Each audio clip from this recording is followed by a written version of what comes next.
सूरत में सम्राट अशोक जयंती कार्यक्रम मनाया जाएगा। ये कार्यक्रम 5 अप्रैल 2025 को बड़े ही धूमधाम से रैली निकालकर जयंती मनाई जाएगी, जिसमें रैली में मौर्य कुशवाहा समाज भारी संख्या में शामिल रहेंगे। सूरत के अलग अलग विस्तार से रैली निकालकर अशोक सम्राट की जयंती सूरत में मनाई जाएगी। रैली में बाइक, कार सहित हजारों की संख्या में लोग शामिल होंगे। वंदे भारत समाचार से ब्यूरो चीफ संजय उपाध्याय, सूरत। जी बोलिए सर। शुभ नाम सर आपका? डॉक्टर राकेश कुमार मौर्य, पूर्व मंत्री उत्तर प्रदेश सरकार, राष्ट्रीय संयोजक बीएसएस। मंत्री जी, आज गुजरात में आपका आगमन हुआ है, तो आने का क्या मकसद है, क्या उद्देश्य है? कल दिनांक 5 अप्रैल 2025 को दुनिया के सबसे महान राजनेता, राष्ट्र निर्माता महाराज अशोक की जयंती समारोह के अवसर पर मुझे यहाँ के साथियों ने बुलाया है कि सम्राट अशोक का भारत क्या था, क्या उस भारत को पुनः बनाया जा सकता है, उसी के दौरे पर मैं आया हूँ।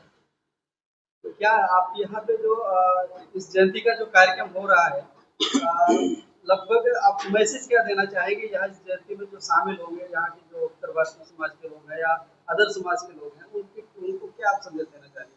समस्त देशवासियों के लिए सिर्फ एक संदेश है कि भारत की संविधान सभा ने 22 जुलाई 1947 को सर्वसम्मत से यह निर्णय लिया है कि सम्राट अशोक का भारत बनाना है, जिनके राज में न कोई शोषक था न कोई शोषित, सभी मनुष्य थे, जिनमें मानवीय हृदय और मानवीय संवेदनशीलता थी, सभी लोग मनुष्य थे।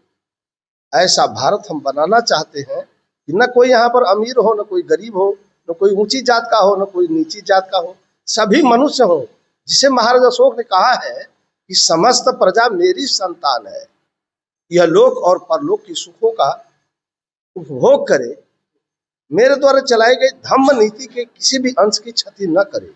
यदि अंश की क्षति कारित करता है तो वह महान दारुण दुख को प्राप्त होगा। तुलसीदास ने कहा है कि सबसे कठिन जाति अपमाना, यद्यपि दुख दारुण जगनाना। संसार में बहुत सारे अपमान हैं जो दारुण दुख है, लेकिन जाति का अपमान सबसे बड़ा दुख है। तो हम तो समझते हैं कि हमारे पूरे कौम का ही तौहीनी नहीं, पूरे देशवासियों का महाविनाश होता है। भारत में 7000 जातियां बनाई गई, जबकि पूरे मौर्य पीरियड में न तो वर्ण व्यवस्था थी, न जाति व्यवस्था, न वेद था, न उपनिषद, न पुराण। तो इन बातों से हमारे देश का जो नुकसान हुआ है उसको एक उदाहरण से आप समझ सकते हैं।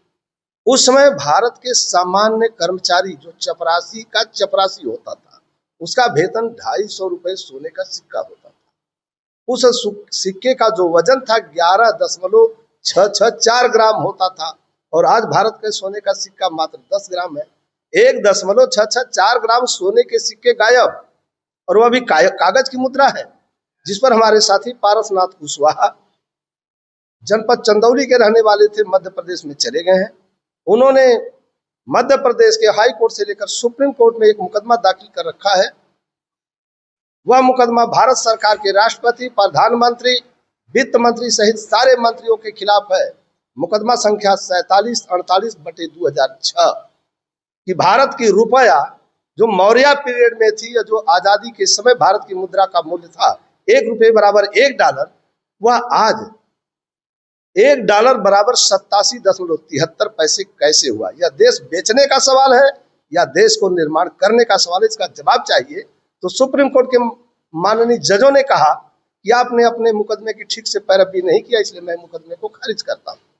अब कितनी निर्लज्जई भरी बात है कि आप जज हो, देश को बचाने का तुम्हारे ऊपर बीड़ा है, और हम उसके लिए एप्लीकेशन देके निवेदन कर रहे हैं और आप उसे कैंसिल कर रहे हैं। तो देश बेचने वालों को देशभक्त कैसे कहा जाए, सवाल यहाँ खड़ा है। यही संदेश देने में आया हूँ। जी बोलिए सर। शुभ नाम सर आपका? डॉक्टर राकेश कुमार मौर्य, पूर्व मंत्री उत्तर प्रदेश सरकार, राष्ट्रीय संयोजक बीएसएस। मंत्री जी, आज गुजरात में आपका आगमन हुआ है, तो आने का क्या मकसद है, क्या उद्देश्य है?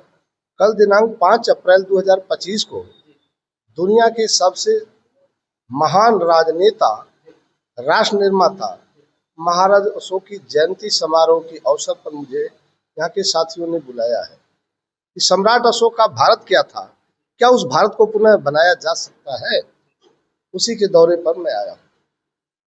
क्या आप यहाँ पे जो इस जयंती का जो कार्यक्रम हो रहा है लगभग आप मैसेज क्या देना चाहेंगे यहाँ इस जयंती में जो शामिल होंगे, यहाँ के जो प्रवासी समाज के लोग हैं या अदर समाज के लोग हैं, उनको क्या आप संदेश देना चाहेंगे?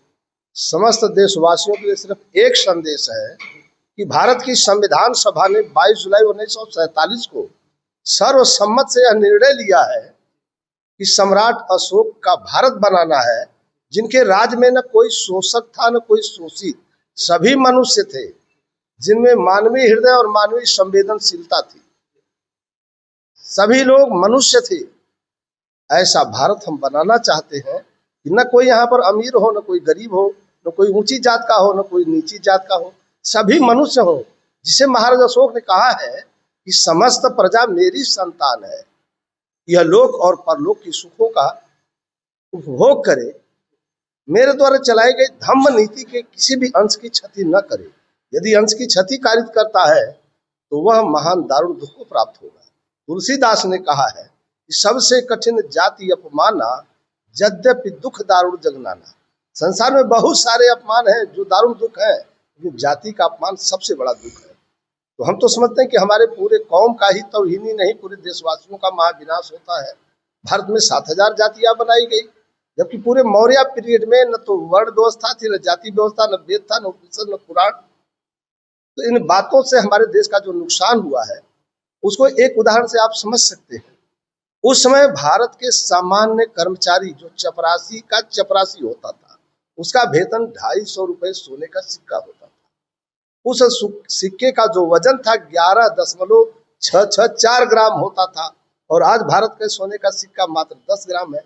1.664 ग्राम सोने के सिक्के गायब, और वह भी कागज की मुद्रा है, जिस पर हमारे साथी पारसनाथ कुशवाहा जनपद चंदौली के रहने वाले थे, मध्य प्रदेश में चले गए हैं। उन्होंने मध्य प्रदेश के हाई कोर्ट से लेकर सुप्रीम कोर्ट में एक मुकदमा दाखिल कर रखा है। वह मुकदमा भारत सरकार के राष्ट्रपति, प्रधानमंत्री, वित्त मंत्री सहित सारे मंत्रियों के खिलाफ है। मुकदमा संख्या 4748/2006 कि भारत की रुपया जो मौर्य पीरियड में थी, जो आजादी के समय भारत की मुद्रा का मूल्य था 1 रुपये बराबर 1 डॉलर, वह आज $1 बराबर 87.73 पैसे कैसे हुआ? यह देश बेचने का सवाल है या देश को निर्माण करने का सवाल है? इसका जवाब चाहिए।